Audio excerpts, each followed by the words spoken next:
it's quite difficult to say how many white rhinos we think Africa has. So with that caveat, let me turn to introduce the panel, and I'm going to ask each member just to briefly say what their involvement in rhino conservation is, and to start with a description, a very short description of what's your interpretation of how many rhinos do you think we need? What does rhino conservation success look like? So first I'm going to ask Ben Okita from Save the Elephants in Kenya. Ben, please introduce yourself. Thank you, Kathy, and thank you so much for giving us this chance to talk about rhinos. My name is Ben Okita. I work for Save the Elephants, and I also co-chair the African Elephant Specialist Group of the IUCN. And I've been involved in rhinos for many years, since 1996. And that time I was an undergraduate student. And my studies have also been in rhinos. I'm still involved in rhinos, working with the Rhino Steering Committee. Has several roles. Could you introduce yourself briefly? Thank you. Thank you, Kathy. I am Vibhav Talukdar. I have been associated with wildlife conservation since 1989. That's the time I was one of the founders of Rhino based in Guwahati. I am currently the chair of the Asian Rhino Specialist Group, and I am also the senior advisor on Asian Rhinos for International Rhino Foundations. So my association with wildlife started, as I mentioned, in 1989. And in terms of rhino conservation, I have been involved with rhino conservation since 1996 onwards, almost the time which Ben was mentioning about. And in my, 30 years of, working in the field of wildlife, I have seen ups and downs. However, fortunately, the greater one-horned rhino in both India and Nepal has witnessed, increase despite some, bad phases it has to face due to prolonged socio-political unrest. But this is also one of the species that could be downlisted from IUCN Red List to the vulnerable category. And that reverberates, the proactive actions being, Ideally, we want wild rhinos in their natural habitat playing an ecologically functional role. But they also need to be safe and secure. They need to be protected from poaching. And then thirdly, we want their populations to be growing. New births, rapid growth is ideal from a rhino conservation perspective. So if we can get all those three factors working together, then I would say that constitutes successful conservation. Okay, thanks, Mike. And then to Ral, please, same question.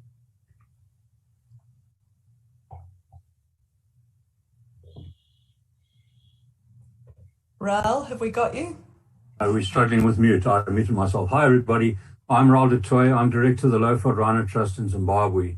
That's a small NGO that operates mainly in southern Zimbabwe, although we also do some regional of rhinos, including translocations and other interventions. I started with the African Rhino Specialist Group way back in 1986. And when I was offered the job as scientific officer with that group, I didn't initially wish to take it because I felt that single species conservation of an animal like a rhino would be a bit of a strange career path. And instead, I came to realize that rhino conservation is a very holistic issue. And to deal with all the challenges to rhinos, one has to grapple with a wide range of socioeconomic, political, land use, economic issues of one kind or another that really bring one to the cutting edge of wildlife conservation.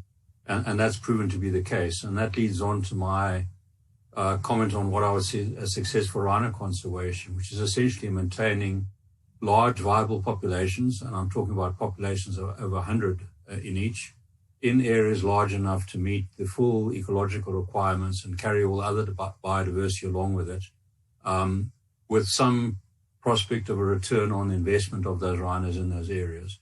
A bit like a financial investment, you do your due diligence. You can never absolutely guarantee total success, but as long as the ingredients are there for a measure of success that results in more rhinos being added over time than are lost through inevitable poaching, attrition, or other factors, then I think we're winning.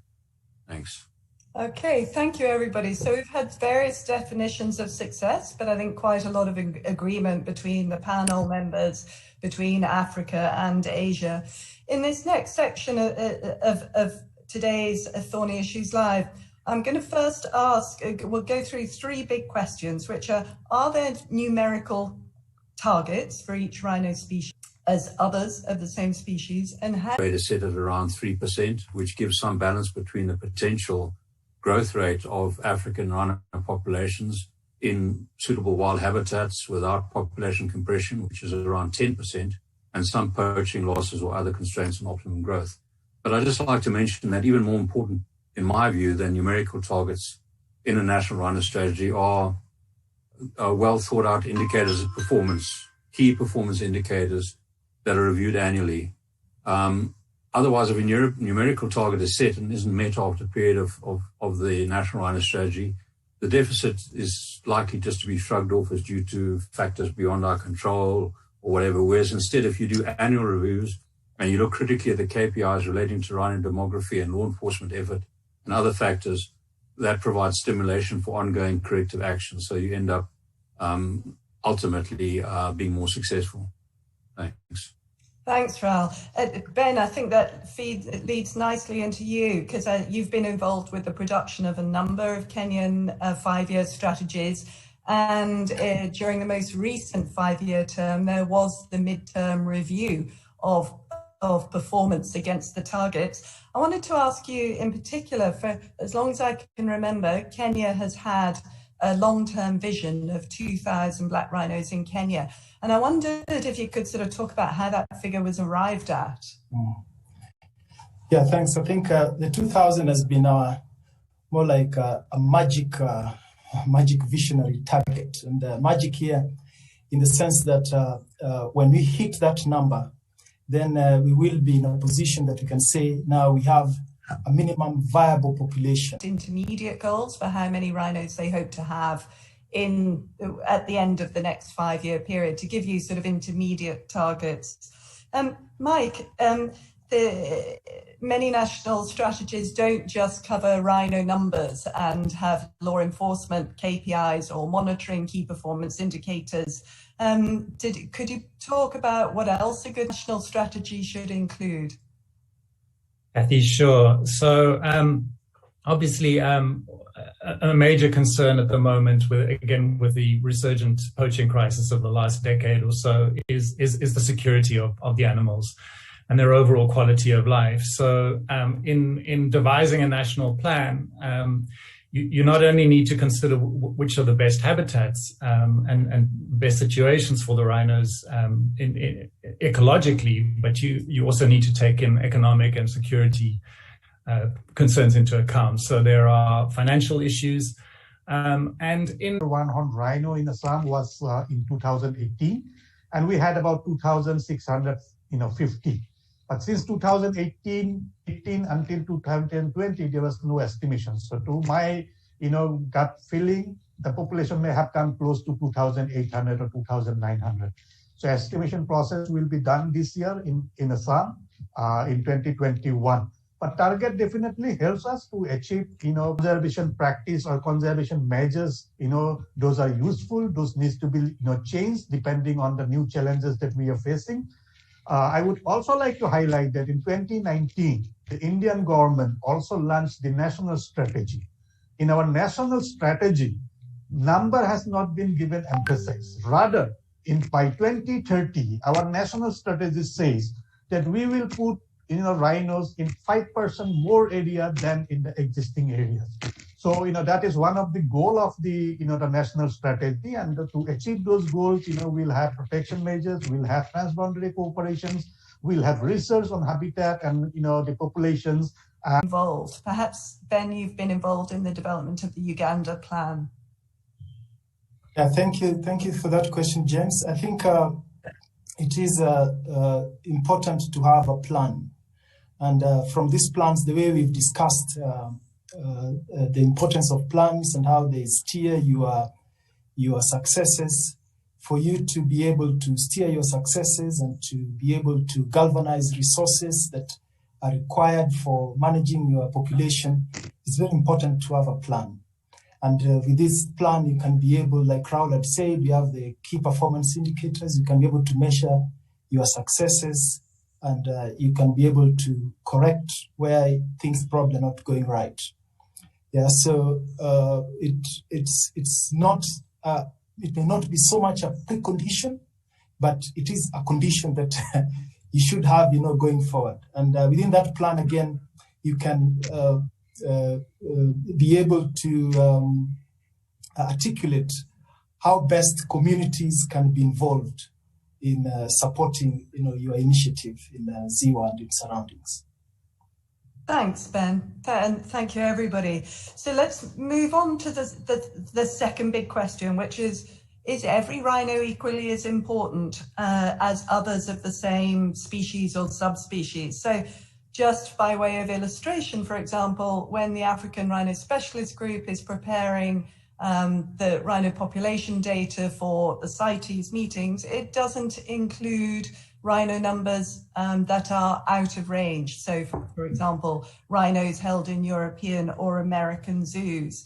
There is discussion of whether sort of very tiny populations with 1 or 2 animals that probably aren't breeding, whether they should be counted. Bibhab, I'd like to come to you first because you're involved with one of the programs. It's the only program we support that does not have what is traditionally regarded as a viable population, and that's the Sumatran Rhino Sanctuary. Could you sort of talk a bit about the Sumatran rhinos and why some conservation organizations like us think it's important to focus on every birth? Well, I think it is very crucial because we have seen, that the steady decline. In most of the cases, we see steady increase in population, but here we have witnessed almost steady decline, with regards to the Sumatran rhino. And decline not only in population, but also in the range, the areas where they occupy, the space earlier. And Sumatran rhinos are now extinct in Malaysia. It is now only found in Indonesia. That's also in few pockets, 2 national parks in southern part, and 1 big national park or landscape in the northern part of Sumatra. And it's because it is a long-ranging animal, it's very difficult to estimate. So whatever estimation was done was perhaps inaccurate, and that also led to many conservation challenges. But now, at least, based on the camera traps and other footprints data, we know that there could be less than 80 rhinos, and that makes the effort of securing the futures of Sumatran rhinos is very important. Time is very important. Every rhinos are important. We really need to look for every options. But while the conservation breeding has been playing an important role, especially in Sumatran rhino sanctuaries, it gives a couple of birds of late. But at the same time, the isolated populations perhaps needs proper management. It could be used for conservation breeding, or bring it to another areas where the more rhinos can get opportunities to breed. So time is very important, and I think the IUCN SSC, along with partners like International Rhino Foundation, WWF, they have initiated the Sumatran Rhino Rescue Project in active participation of the Indonesian government. Let us hope that the isolated populations could be tracked down. Those populations could be used, even in conservation breeding center. But at the same time, I will also insist that conservation efforts in the wilderness where we have viable populations still intact should also get priority. Thanks, Bibhab. So then there's a kind of an interesting contrast situation in Kenya, where you have the last 2, what is believed to be the last 2 northern white rhinos left in the world. Now, Save the Rhino, when we were first formed, we did support the wild population in Kruger National Park.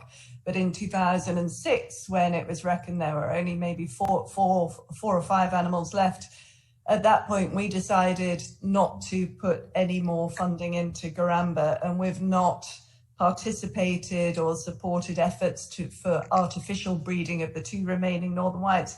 Can I ask, what's your opinion? When should one decide that a subspecies is doomed and to stop putting effort into that? Sure that the species that we contribute to their decline, also get a chance to live. So what I can say in a nutshell is, don't be discouraged.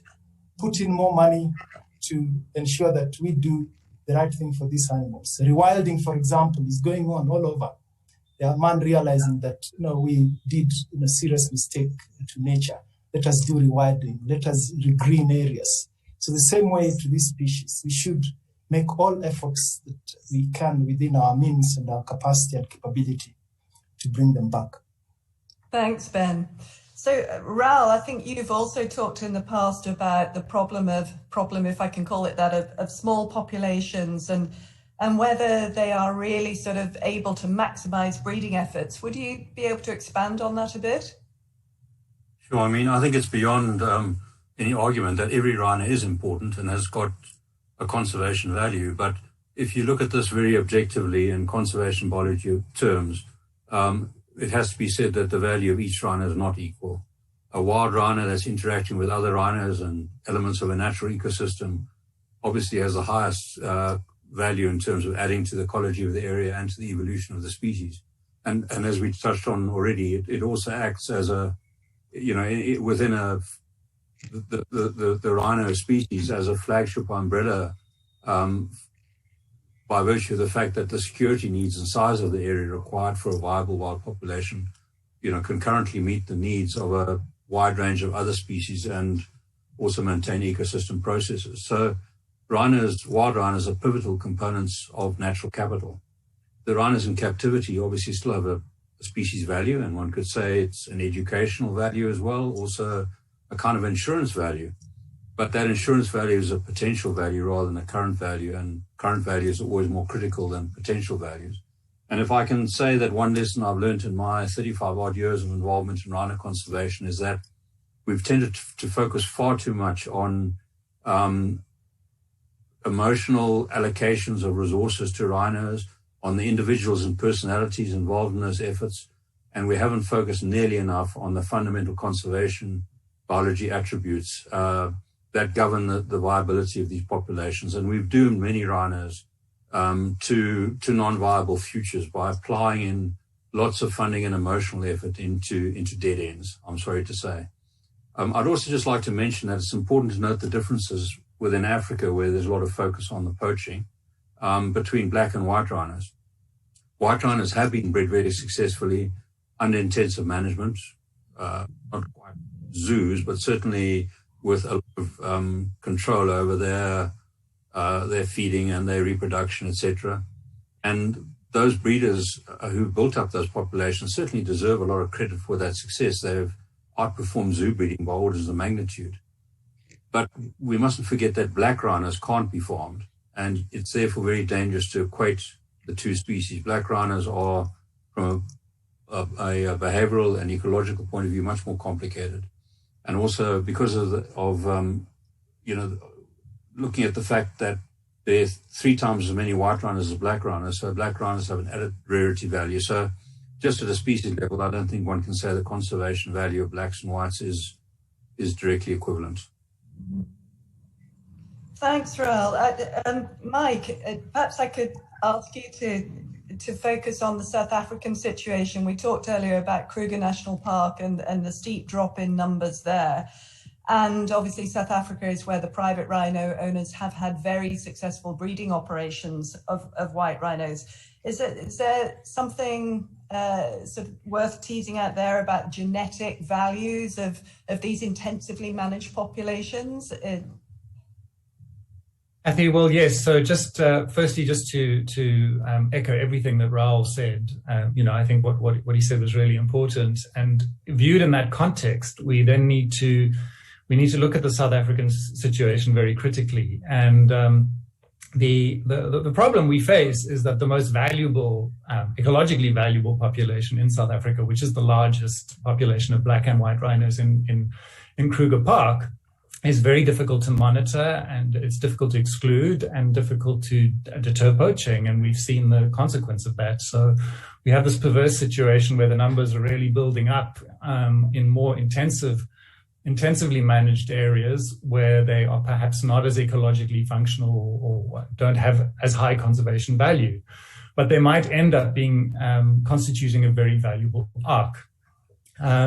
And so we need to plan for that in some way, and we obviously want to get out of that situation as soon as possible and get back to a wilder situation. But in the interim, we need to be pragmatic. Also, to the main question of this second question, we've really had to confront this captive wild continuum in South Africa, because it really is a continuum from one extreme to the other, and we can say quite confidently at either extreme, well, this is good and this is not ideal. But there are lots of intermediary situations, and it's very difficult to know where to draw the line. When have rhinos crossed the line from being valuable to conservation to being not? At the moment, I think we're still interpreting that quite liberally. But if rhinos had to persist in captive or semi-captive conditions for several generations, that our view on that would change. So our challenge is to get them out of that situation as soon as possible, but we need to be pragmatic about that.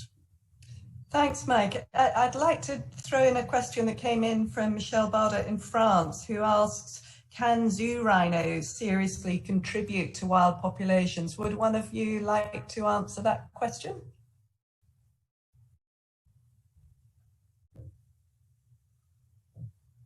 I mean, they've really contributed. Some zoo rhinos have been moved to situations, particularly in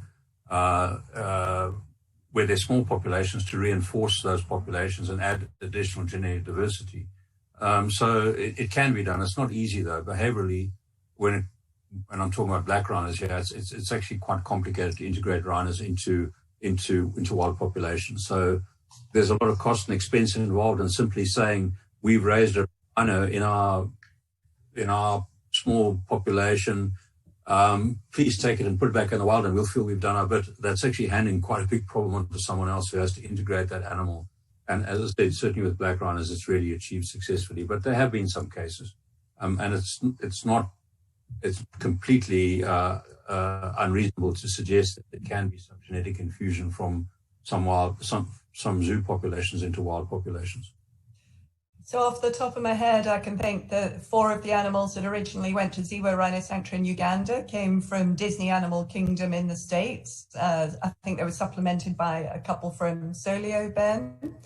And then more recently, I can remember black rhinos that have gone from zoos in Europe and in the USA, some to Mkomazi Rhino Sanctuary in Tanzania, some to Grumeti Reserve in Tanzania, and then also to Akagera National Park in Rwanda, where they are they're trying to manage the reintroductions between the zoo-bred animals and the wild animals by literally putting them at opposite ends of the park, and over a period of years, and perhaps the calves of the current rhinos might one day meet in the middle and start doing that sharing of the gene pool. Bipab, has anything been done in Indian rhinos? So I hear occasionally that wild animals go out into villages and are then captured and moved to zoos. Is there any transfer of zoo animals back to the wild? Well, so far, zoo animals back to the wild in terms of Indian condition, it's not happening, because rather, sometimes when the wild rhinos stay out and then their health conditions are not good, then they are put into the zoo, and then those animals are exchanged with other zoos as per the standard protocol. Now, coming to, the overall conservation scenarios with the rhinos, because when rhinos stray out, it is the cooperation of the local peoples are very important so that the rhinos are safe. In my, 30 years of experience, whenever rhinos strayed out, I have never heard that rhino was killed by people. So that's because of, the conservation awareness that has been, put across, the communities. The community feels quite pride. In fact, the rhino conservation is an epitome of conservation movement in Assam. Every people in Assam is proud of having rhinos in our own provinces. So that kind of, I think, feelings needs to be, increased among the communities, because communities, voice is heard by the government, and it can further accelerate and complement the effort of the government. So that is a very important, aspect that we all rhino conservationists probably needs to look at wherever, it is feasible to engage communities in a proactive conservation. Thank you, Bibhab. Raoul, can I toss one more question to you? Came in from Sue Chimes, who asked, why can't black rhinos be farmed?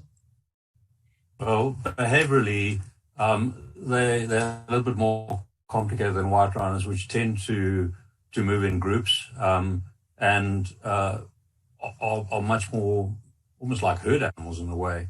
Black rhinos are not totally solitary. To describe them as solitary aggressive animals is too simplistic, but their social interactions are very different to white rhinos. They also need a range of browse species for a balanced kind of diet, and inherently are far more difficult to ensure that diet for than white rhinos, who can be fed pretty well on the kind of pastures that you would use for normal cattle. Okay, thank you.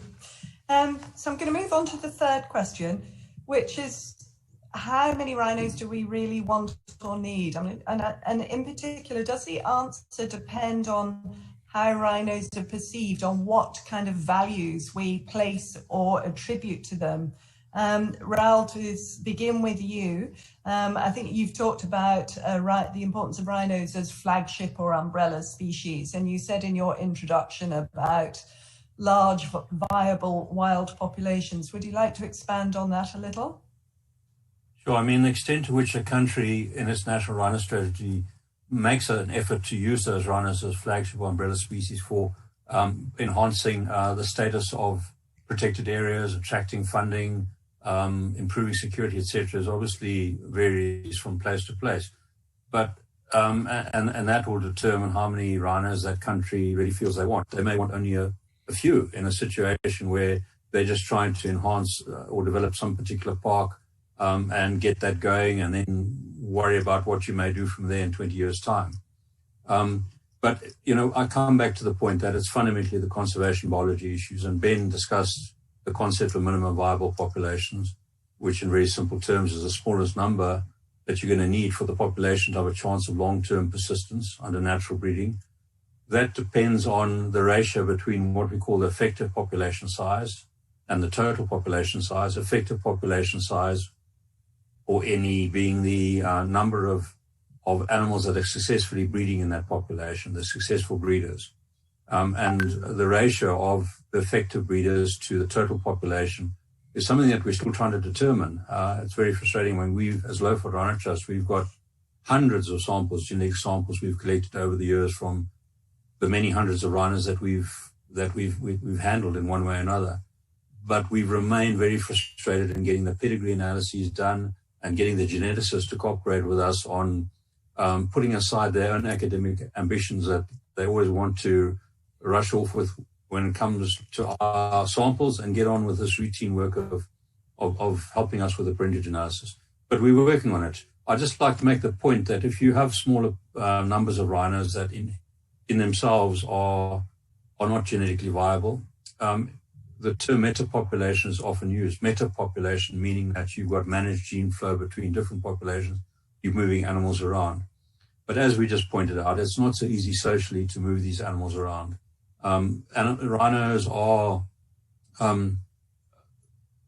animals with interactions with family and with other rhinos that they know that are very strong, and their breeding and the general welfare of those animals is heavily impacted when you disturb them by just shuffling them around like chess pieces on a board.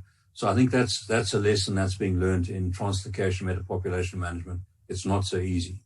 So let's go for the biggest populations we can, and really appreciate that ultimately they are repositories for the genetic diversity and ongoing evolution of the species. Thank you, Raoul.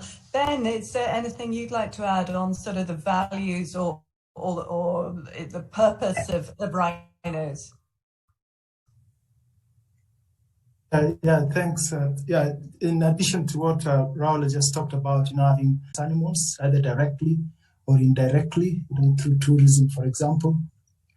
Yeah, and before you talk of how many within a space, for example, do you need, we also have to think of, given the fact that we're in the recovery phase, we have to think of, we want to keep them in a way that they are not themselves causing trouble to themselves. In other words, their densities and concentration within a certain area does not have impact to their growth. So you manage them in a way that you observe that density-dependent issues that arise from crowding, and the fact that they are large mammals. The main enemy is man. They don't have serious predators to take them off, so they are mainly food dependent and controlled, bottom up. So because of that, that habitat has to be in a condition that can take as many as possible. So we can have as many rhinos as the suitable and available habitat can take. Thank you, Ben. And Bipab, you've already talked about the sort of the cultural pride that the people of Assam have in their greater one-horned rhinos. I think I've also seen newspaper reports about political parties using their support for rhino conservation as a vote winner. Could you talk a little about that? Yeah, definitely. I think, the rhino issues came into political parties' main domain since 2014. And 2012-13, we had a peak in the rhino poaching cases when it touches 41. But because of the voice of the people, government, had to act. And now last year, there was only 2 poaching. So from 41 to 2, in a span of 10 years is a good achievement, not only for the government, but also for the people of Assam.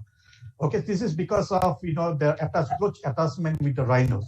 So to me, along with the numbers, habitat conservation is very important, which also needs a, proactive thinking. And people's voice always matters. So as long as, we can generate people's voice, the political leadership does listen to people's. If not every day, at least once in 4 years or 5 years, when they really need the support of the people to remain in the power or, to exercise their, political career. Maybe we should have national elections every year then, heaven help us. Keep it at the top of the agenda.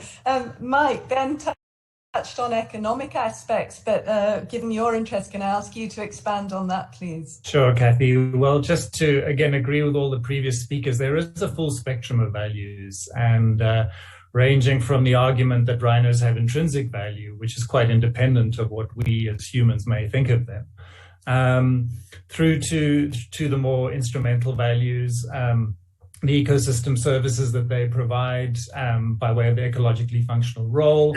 But then there are, we still face this problem that we need to incentivize rhino management on the ground. We need to win the goodwill of local people, and sometimes we actually need to generate finance to pay for rhino protection. And then there are ways of doing that are capturing the values. Now, something like an ecological value, an ecosystem services value is difficult to capture financially. You have to set up international mechanisms to do that. There are more direct mechanisms like rhino-based tourism, for example. And then, of course, somewhat controversially, the countries like Namibia and South Africa that have been very successful in conserving their rhinos have also used selective trophy hunting, legal trophy hunting, which has also generated funds and helped as well. But obviously, that's a controversial issue. But we have to recognize that rhinos have different values to different people, including some instrumental values, and arguably it's a value that some people place on their horn that is creating many of the problems for rhino conservation, and we need to deal with that in some constructive way as well. Okay, thank you. Thanks, Mike. So lots of values for rhinos, lots of reasons for wanting to conserve them. I've had a series of questions in that are about sort of the threats to rhino range expansion, and if I can try and put them together. So Nick Lindsay, for example, from the UK, has talked about there are very big greater one-horn populations in Chitwanega and Hatti in Assam, but the habitat is threatened by invasive plant species, lantana and Mycanthra, Mycanian Mycanthra, I think. John in the UK has asked about projections of human population growth and a tripling even of the population in Africa. Michaela asked about the impacts of climate change, and Janet in the UK also asked about perhaps if there are declining populations of lions which have predated on rhino calves in some area, does that provide an opportunity for more rhinos, fewer lions? But then what about the threats of invasive species, of climate change and of human population growth? What does that mean in terms of all our ambitions for rhino growth? Who would like to tackle this knotty subject first?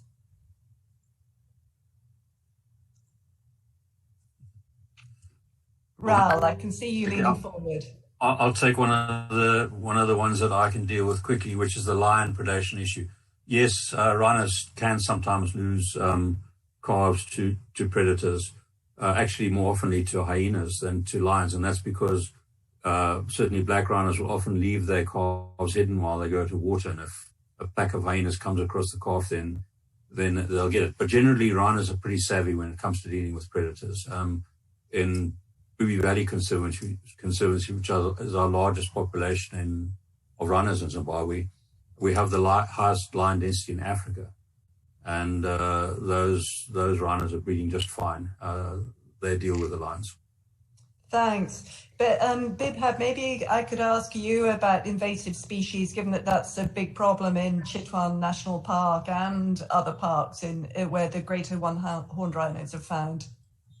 Yeah, I think this is very true. We always notice poaching because it is visible. We see blood, our attention goes more to prevention of poaching. But along with poaching, the threat from invasive species are also increasing. So this is time that we also put our resources, our manpowers to really look into how best biologically, this invasive species could be controlled. This has been a challenge in Chitwan of late. This has been a challenge even in the rhino-bearing areas within India. So I think invasive should be a priority. Unfortunately, our government has taken this as a priority because poaching has been declined. We can afford time to put into habitat management. Same like this for the Javan rhino. We have seen how a small intervention of controlling Arenga palm in Ujungkulon National Park in 2010 has enabled the Javan rhinos to increase their population to 74. So I think habitat management is key, and that is where the scientific interventions can play a very important role. Can I ask Ben or Mike, would you care to comment on the climate change aspect and what does that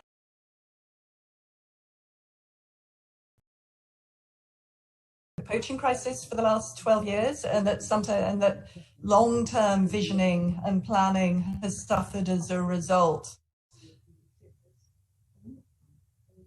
Yeah, maybe something on climate change, I think, is also so much linked to what the previous speakers have spoken about, invasive species in some of these areas.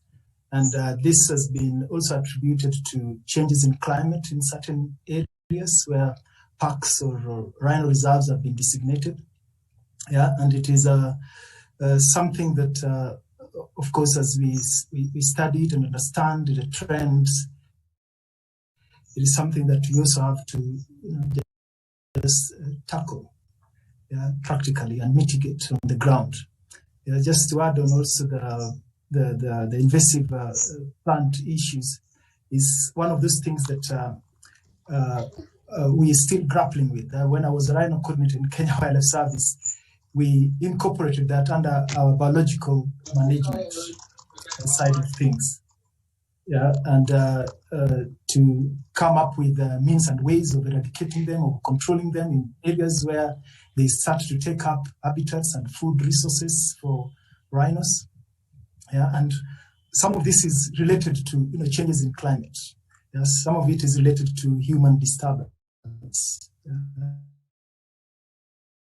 and some of this human disturbance are also sometimes driven by reaction to effects of climate. They want to move to areas where they can do agriculture or where they can get access to food and water and other resources. And in the process, the effect just keeps on escalating and compounding, and it is something that has to be tackled in.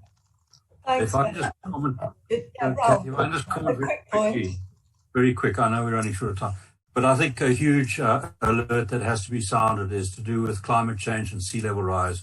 That's going to affect the fertile river deltas in Asia, and is going to compress populations and require them to move. We're talking about many people who are going to have to find somewhere to live because their homes are going to be flooded. And I think that a bit of scenario analysis in terms of what that's going to mean for Indian rhinos is essential. Yeah. Mike, is there anything you'd like to add in terms of population growth? No, it's such a big subject. Everybody, we're coming to the end of this session. If I may, could I ask you, each panel member in turn, just to come up with a closing sort of sentence or thought in terms of how many rhinos do we need to save, and are there any reasons to be cheerful? Let's try and end on a positive note. Mike, I'll start with you. Well, Kathy, we should obviously save all the rhinos that we can. Our challenge is to prioritize and figure out how. But I do want to leave with a positive note, and just to remind all our viewers that in the year 1900, the world's rarest rhino subspecies or species was the southern white rhino. There were less than 50 animals left in a single protected area, and now it is the world's most abundant species. So it can be done. There's hope, and maybe we can learn from that and draw inspiration from that.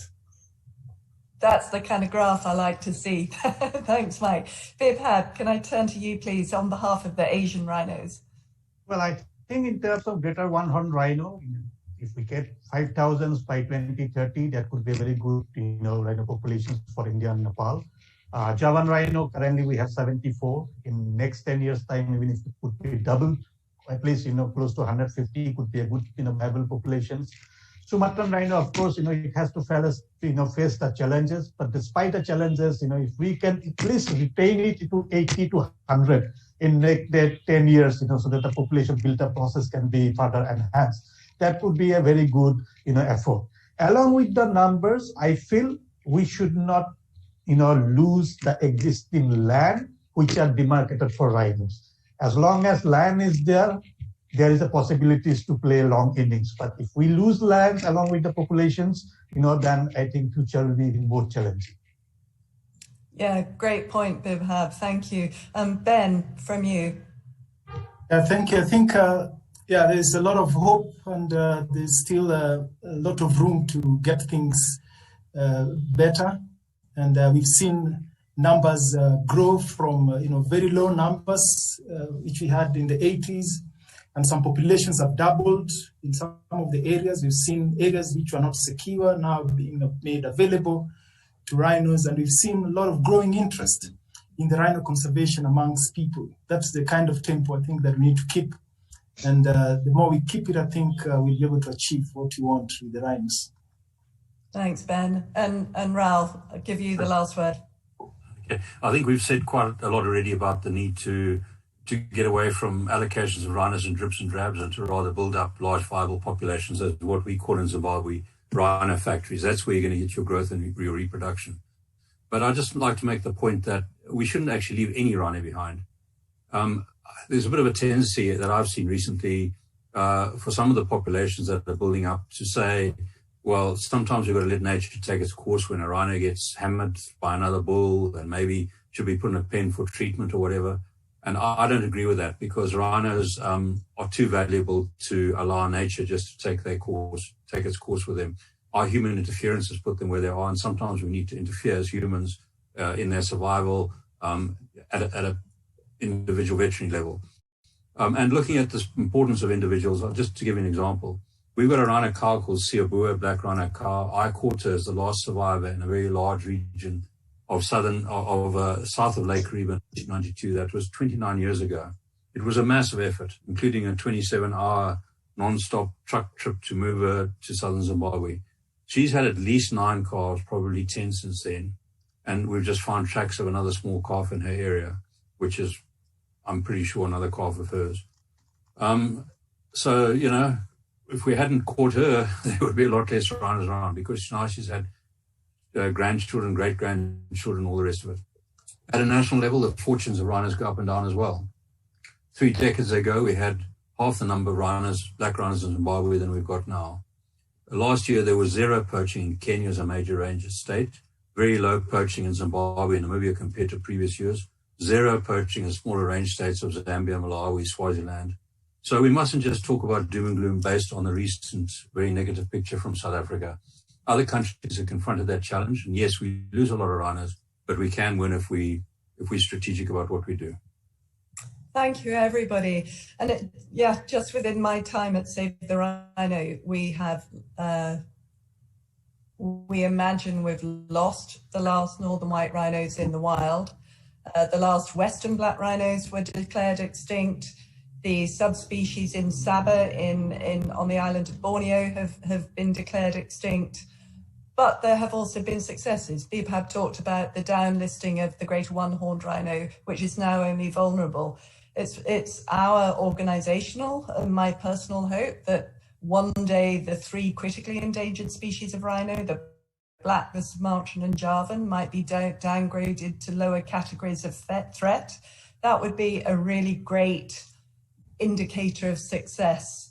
So thank you very, very much to our panel for your thoughts, for your impact, for your great contributions. Thank you to the people watching around the world. A recording of this will be available afterwards for anyone who's had buffering problems. And as ever, please visit our website, sign up for our e-newsletter, and we will gladly tell you as much as we can about efforts to support rhino conservation worldwide. Thank you, everybody. Thank you.